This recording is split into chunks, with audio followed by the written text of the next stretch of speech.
മാർപ്പാപ്പയായി സ്ഥാനാരോഹണം ചെയ്തതിന്റെ 1-ാം വാർഷികത്തോടനുബന്ധിച്ച് ലിയോ 14 പാപ്പ ഇറ്റലിയിലെ ലോകപ്രശസ്ത തീർത്ഥാടന കേന്ദ്രമായ പോംബൈ സന്ദർശിക്കുന്നു. മെയ് 8-നാണ് പാപ്പ പോംബൈയിലെ അവർ ലേഡി ഓഫ് ദ റോസറി ബസിലിക്കയിൽ എത്തുന്നത്. 11 വർഷത്തെ നീണ്ട ഇടവേളയ്ക്ക് ശേഷമാണ് ഒരു മാർപ്പാപ്പ പോംബൈയിൽ എത്തുന്നത് എന്നത് സന്ദർശനത്തിന്റെ പ്രാധാന്യം വർദ്ധിപ്പിക്കുന്നു. മെയ് 8-ന് രാവിലെ 10:30 തീർത്ഥാടനാലയത്തിന് മുൻപിലുള്ള ചത്തുരത്തിൽ മാർപ്പാപ്പ വിശുദ്ധ കുർബാന അർപ്പിക്കും.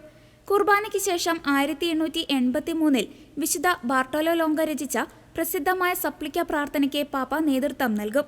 രോഗികൾ, ഭിന്നശേഷിക്കാർ, വയോധികർ എന്നിവരുമായി അദ്ദേഹം സംവദിക്കും. കൂടാതെ ടെമ്പിൾ ഓഫ് ചാരിറ്റി പ്രതിനിധികളുമായി ചർച്ചകൾ നടത്തും. തീർത്ഥാടന കേന്ദ്രത്തിന്റെ സ്ഥാപകനായ വിശുദ്ധ ബാർട്ടോലോ ലോംഗോയുടെ ഭൗതികാവശിഷ്ടങ്ങൾ സൂക്ഷിച്ചിട്ടുള്ള ചാപ്പലിൽ പാപ്പ പ്രത്യേക പ്രാർത്ഥന നടത്തും. അതേസമയം പോംബൈയിലെ ജപമാല രാജ്ഞിയോട് തനിക്കുള്ള അചഞ്ചലമായ ഭക്തി ലിയോ 14 പാപ്പ പലപ്പോഴും വെളിപ്പെടുത്തിയിട്ടുണ്ട്. ഒക്ടോബർ 6-ന് റോമിലെ ഡോമസ് ഓസ്ട്രേലിയയിൽ നടന്ന സന്ധ്യാപ്രാർത്ഥനയ്ക്കിടെ പോംബൈയിലെ ജപമാല രാജ്ഞിയോടുള്ള ഭക്തി തന്റെ ഹൃദയത്തിൽ പ്രത്യേക സ്ഥാനം വഹിക്കുന്നുവെന്ന് അദ്ദേഹം പറയുകയുണ്ടായി. പോംബൈ മാതാവിന്റെ തിരുനാൾ ദിനമായ മെയ് 8-നാണ് അദ്ദേഹം മാർപ്പാപ്പയായി തിരഞ്ഞെടുക്കപ്പെട്ടത്. തന്റെ ആദ്യ പ്രസംഗത്തിൽ തന്നെ അദ്ദേഹം പോംബൈ മാതാവിനെ അനുസ്മരിച്ചിരുന്നു. ലിയോ 14 പാപ്പയുടെ വരവിനെ അതീവ സന്തോഷത്തോടെയാണ് രൂപത സ്വാഗതം ചെയ്യുന്നതെന്ന് പോംബൈയിലെ pontifical delegate archbishop Tommaso Caputo Vatican ന്യൂസിനോട് പറഞ്ഞു.